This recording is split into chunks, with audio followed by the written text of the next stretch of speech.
యేసుక్రీస్తు నామమున అందరికీ వందనాలండి. మా యూట్యూబ్ ఛానల్ని సబ్స్క్రైబ్ చేసుకోండి, పక్కనున్న బెల్ బటన్ ప్రెస్ చేయండి, లైక్ చేయండి, షేర్ చేయండి. యోహాను సువార్త 4వ అధ్యాయము 16వ వచనము నుండి చదువుకుందాం. యేసు నీవు వెళ్ళి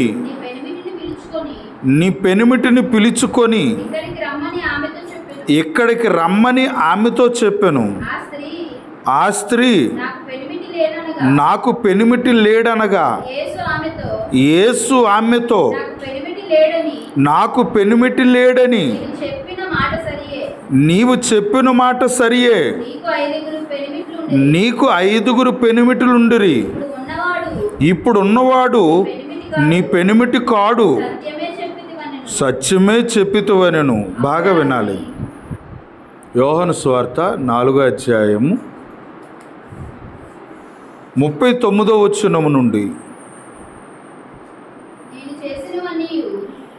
నేను చేసినవన్నీ నాతో చెప్పినని సాక్ష్యమిచ్చిన స్త్రీ యొక్క మాటను బట్టి ఆ ఊరిలోని సమరయులలో అనేకులు యేసుయందు విశ్వాసముంచిరి. సమరయులు యేసు యొద్దకు వచ్చి తమ ప్రాంతములలో ఉండుమని ఆయనను వేడుకొనిరి గనుక ఆయన అక్కడ 2 దినములుండెను. చాలండి, ఆలోచిద్దాం, విందాం. యోహాను సువార్త 4వ అధ్యాయం 16వ వచనం చూడగలిగితే పాడైపోయిన తన జీవితము యేసు కట్టినట్టుగా మనకు కనబడుతుంది. పాడైన సమరయ స్త్రీ జీవితము యేసు ప్రభు కట్టినట్టుగా మనకు కనబడుతుంది. పాడైపోయిన తన జీవితాన్ని బాగు చేసుకున్నట్టుగా కనబడుతుంది. యోహాను సువార్త 4వ అధ్యాయం 16వ వచనం చదువుకుంటే యేసు నువ్వు వెళ్ళి నీ పెనిమిటిని పిలుచుకొని ఇక్కడికి రమ్మని సమరయ స్త్రీతో యేసు ప్రభు చెప్పెను. ఆ సమరయ స్త్రీ నాకు పెనిమిటి లేడని అనగా యేసు ప్రభు సమరయ స్త్రీతో నాకు పెనిమిటి లేడని నువ్వు చెప్పిన మాట నిజమే, సరైనదే, అయినను నీకు 5 పెనిమిటులుండిరి, ఇప్పుడున్నవాడు నీ భర్త కాడా అనగానే ఆమె తిరిగి ఏమన్నదంటే నీవు సత్యమే చెప్పితివి. ఈ వచనం చదివితే తన జీవితాన్ని తాను పాడు చేసుకున్నట్టుగా, తన బ్రతుకు ఎందుకుందో తెలుసుకోక తనకు తెలిసినదే చేస్తూ అదే మంచిదనుకొని భ్రమలో ఉండి తన జీవితము నాశనం వైపు, చీకటి వైపు, పాతాళం వైపు పరుగులు తీస్తుంటే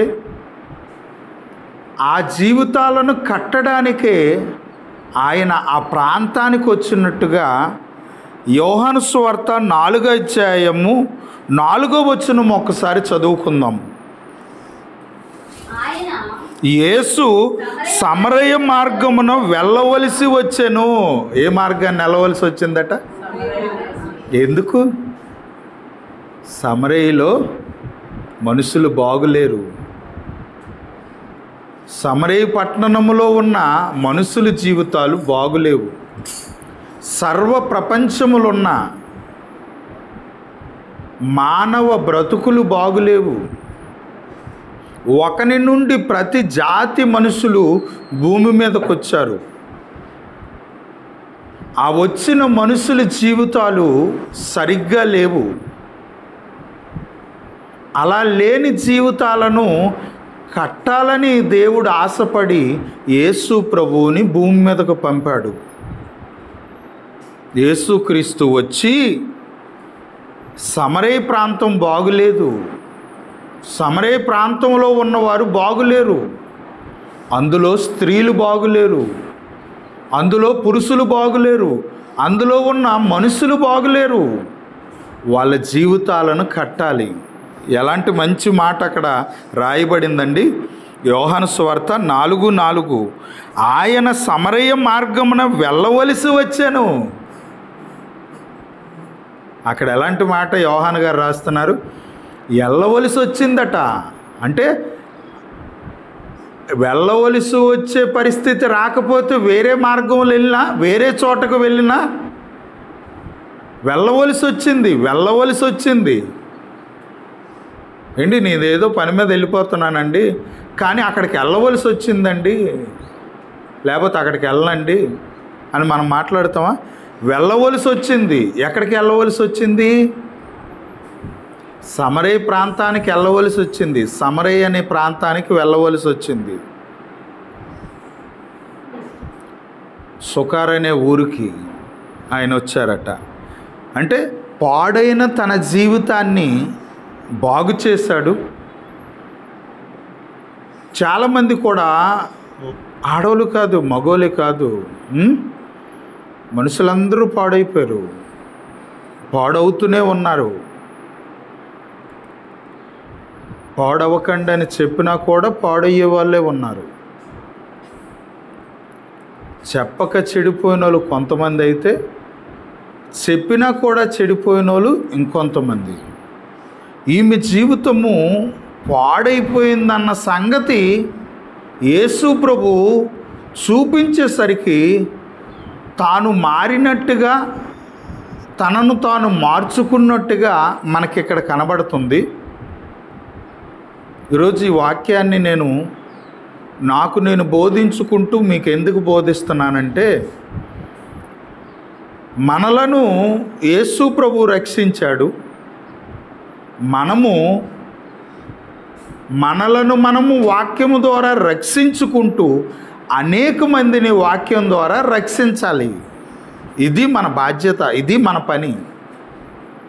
మనల్ని ఎందుకు అపరాధముల నుండి, పాపముల నుండి విడిపించాడు? చీకటిలో ఉన్న మనలను ఆశ్చర్యకరంగా తన వెలుగులోకి ఎందుకు పిలుచుకున్నాడు? పిలుచుకున్న వాడితో పనుంది. పిలుచుకున్న ఆయనకి మనతో పని ఉంది. పనుండి పిలుచుకున్నాడు. ఏ పని? ఆయన యొక్క గుణాతిశయములను ప్రచురించటానికి. యోహాను సువార్త 4:39 నేను చేసినవనియు నాతో చెప్పినని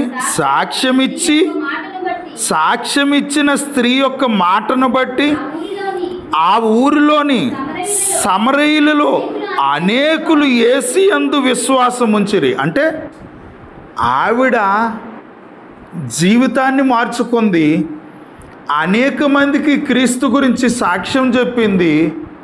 సమరయ ప్రాంతంలో అనేక మంది యేసు యందు విశ్వాసం ఉంచేటట్టు వాళ్ళకి దేవుని మాటలు చెప్పి మార్చింది.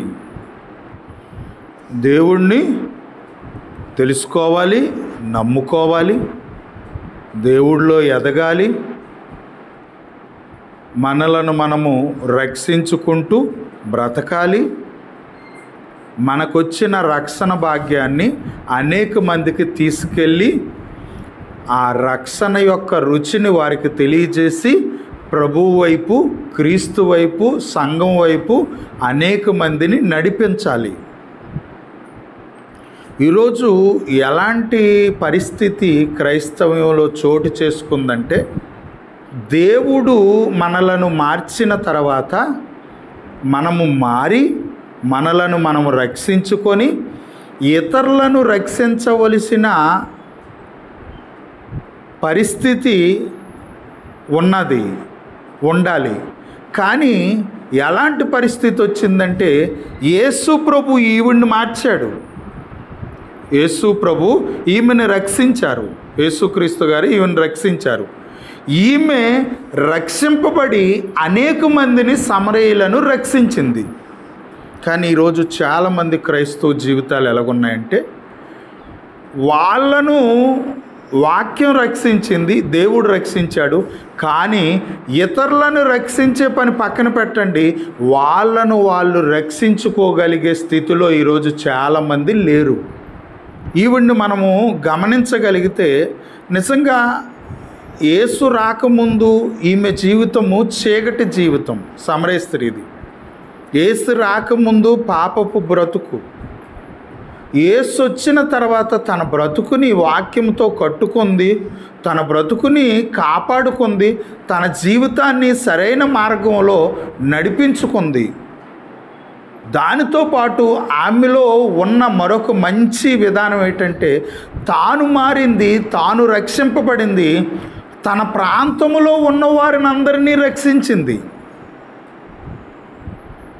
ఈరోజు యేసులోకి వచ్చిన నేను రక్షింపబడాలి, అనేక మందిని రక్షించాలి. కానీ ఈరోజు క్రైస్తవ్యం ఎలా మారిపోతుంది? అసలు రక్షింపబడేవారే రక్షణలో లేకన్నా అయిపోతున్నారు. రక్షణను నిర్లక్ష్యం చేస్తున్నారు, పాడైపోతున్నారు, చెదిరిపోతున్నారు, తొలగిపోతున్నారు, పడిపోతున్నారు, కూలిపోతున్నారు, నాశనం వైపు పరుగులు తీస్తున్నారు. సంఘానికి రాక, దేవుడిలో ఎదగక, సరైన సమయానికి రాక, డ్యూటీ అనగానే ఎన్ని గంటలకు పారిపోతారు? డ్యూటీకి ఎన్ని గంటలకు పారిపోతారు? ప్రార్థనకి ఎన్ని గంటలకి? 9 గంటలకి. ఎన్ని గంటలకు వస్తున్నారు? 10 గంటలకు వస్తున్నారు. అంటే మీకు ఏది శ్రద్ధ? పని అంటే శ్రద్ధ. ఏది శ్రద్ధ లేదు? ప్రార్థన అంటే శ్రద్ధ లేదు. దానికి ఏవో సాకులు, ఏవో కారణాలు. మీకు పని ఇచ్చిన యజమానుడి దగ్గర, ఆ ఇన్స్పెక్టర్ దగ్గర, ఆ సూపర్వైజర్ దగ్గర ఆ సాకులు చెప్పండి, మిమ్మల్ని రానిస్తాడేమో. ఒకరోజు చూస్తాడు, రెండో రోజు చూస్తాడు, మూడో రోజు నీకు ఆబ్సెంట్ వేస్తానమ్మా, ఇంటికి వెళ్ళిపో. ఇదే పద్ధతిలో నువ్వు నడిస్తే రేపటి నుంచి డ్యూటీకి రాకమ్మా, కొత్త వాళ్ళు పెట్టుకుంటాం అని అంటారు. ప్రియమైన దేవుని సంగమా, ప్రియమైన దేవుని పిల్లలారా, ఈమె రక్షింపబడింది, తన పాత జీవితాన్ని మార్చుకుంది, తన పాత బ్రతుకును విడిచిపెట్టింది. అపోస్తులుడైన పౌలు గారు రాసిన ఫిలిప్పు పత్రిక 3వ అధ్యాయము 13వ వచనము. సహోదరులారా, నేను ఇదివరకే పట్టుకొని ఉన్నానని తలంచుకొనను, అయితే ఒకటి చేయుచున్నాను, వెనుక ఉన్నవి మరిచి ముందున్న వాటి కొరకు వేగిరపడుచు. చూసారా భక్తుడు ఎలా మాట్లాడుతున్నాడు? ఎలా మాట్లాడుతున్నారండి? సహోదరులారా, నేను ఇదివరకే పట్టుకొని ఉన్నానని తలంచుకొనను, అయితే ఒకటి చేయుచున్నాను, వెనక ఉన్నవి మరచి. సమరస్త్రీ ఏం చేసింది? యేసు ప్రభు రాకముందు వరకు వెనకవే పట్టుకొని ఏలాడింది, వెనకవే పట్టుకొని ఏలాడింది. యేసు ప్రభు వచ్చిన తర్వాత వెనక ఉన్నవి మరచి ముందున్న వాటి కొరకు వేగిరపడింది. వేగిరపడమే కాదు, సమరయ ప్రాంతంలో ఉన్నవారిని అందరినీ మార్చేసింది. యోహాను గారు రాసిన 3వ పత్రిక, అదంతా కలిపి ఒక అధ్యాయం అనుకుందాం. అధ్యాయం లేదు, వచనాలే ఉన్నాయి. ప్రస్తుతానికి మనం అధ్యాయంగా పిలుచుకొని యోహాను పత్రిక, యోహాను గారు రాసిన 3వ పత్రిక 11వ వచనం. ప్రియుడా, చెడు కార్యములే కాక మంచి కార్యములు అనుసరించి నడుచుకొనుము. ఆపేయండి చాలు.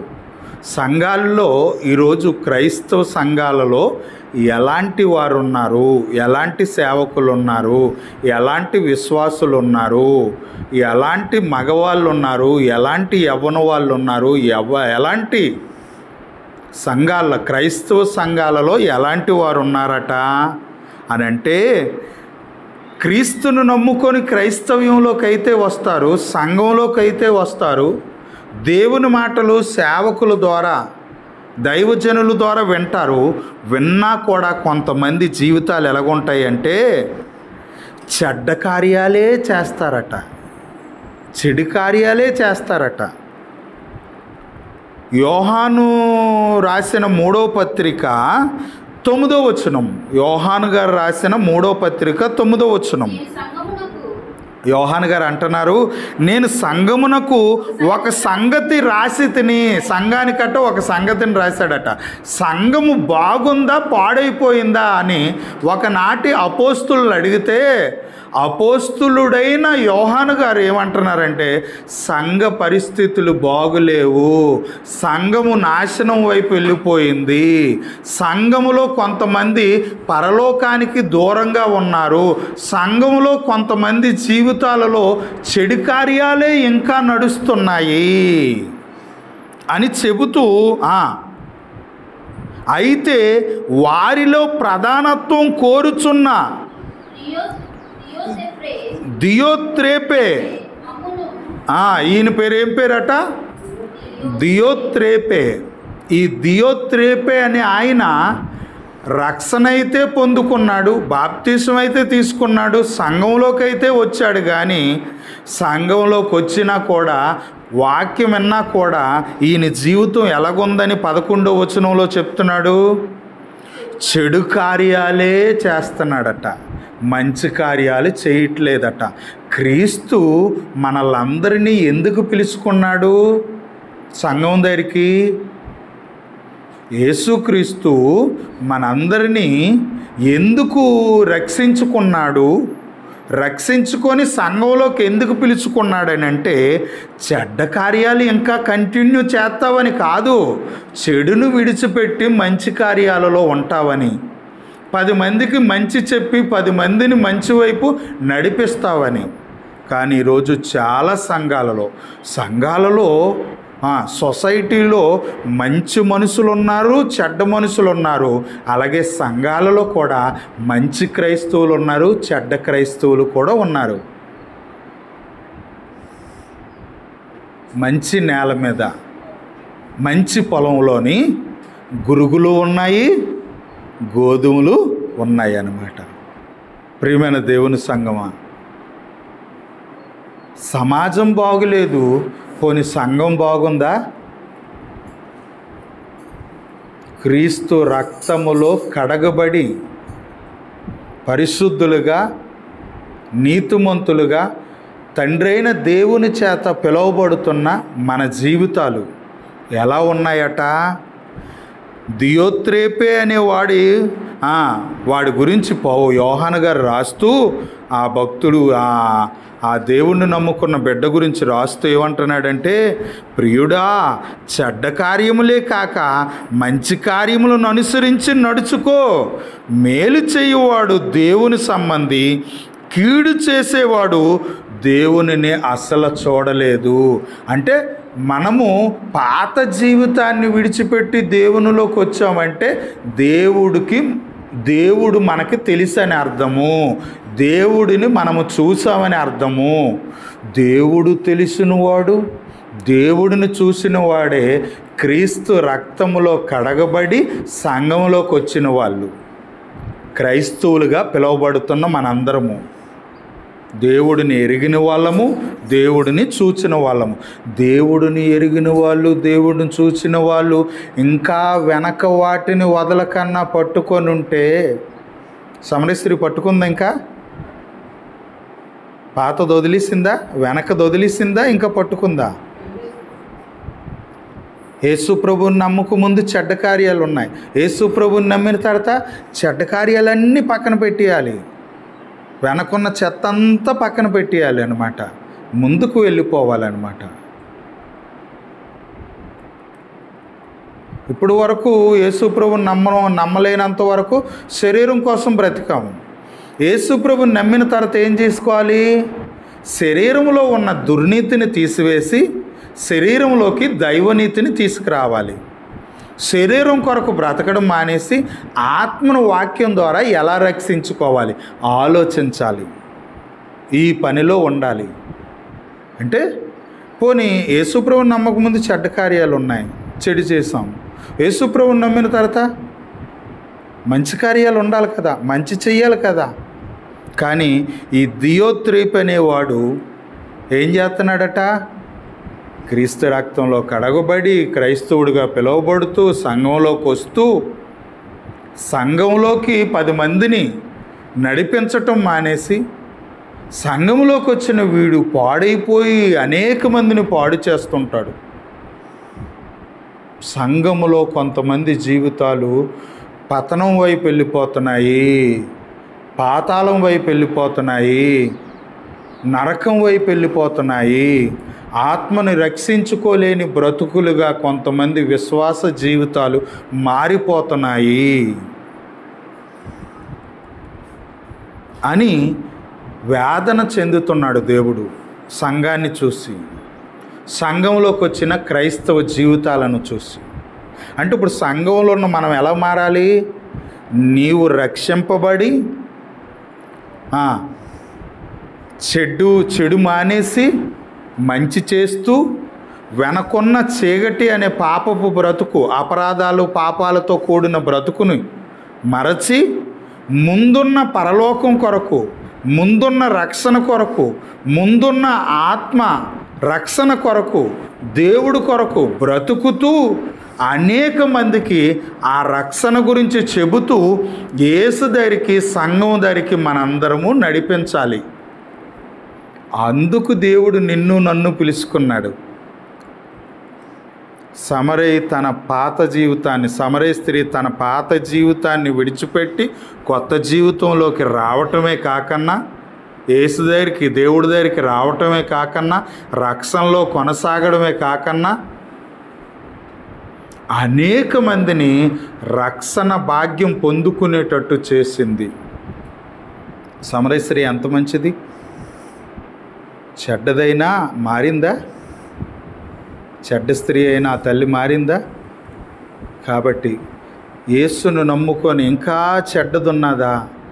అది మంచిది కాదు, నీకు మంచిది కాదు, నీ రక్షణకు మంచిది కాదు, నీ భక్తికి మంచిది కాదు, నీ సంఘానికి మంచిది కాదు, నీ కుటుంబానికి మంచిది కాదు, దేవుడిచ్చిన నీ బ్రతుక్కి మంచిది కాదు.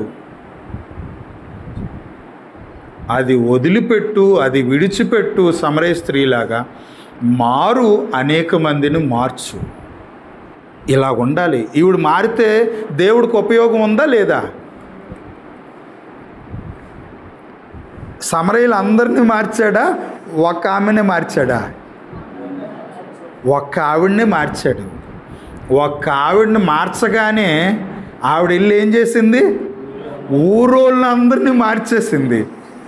అంటే సమరయులు మారటానికి కారణం మొదట సమరయ స్త్రీ.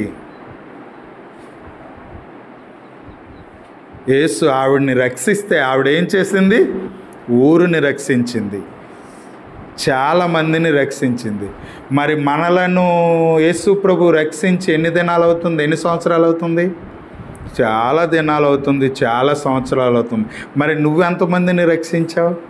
వాక్యం చెప్పి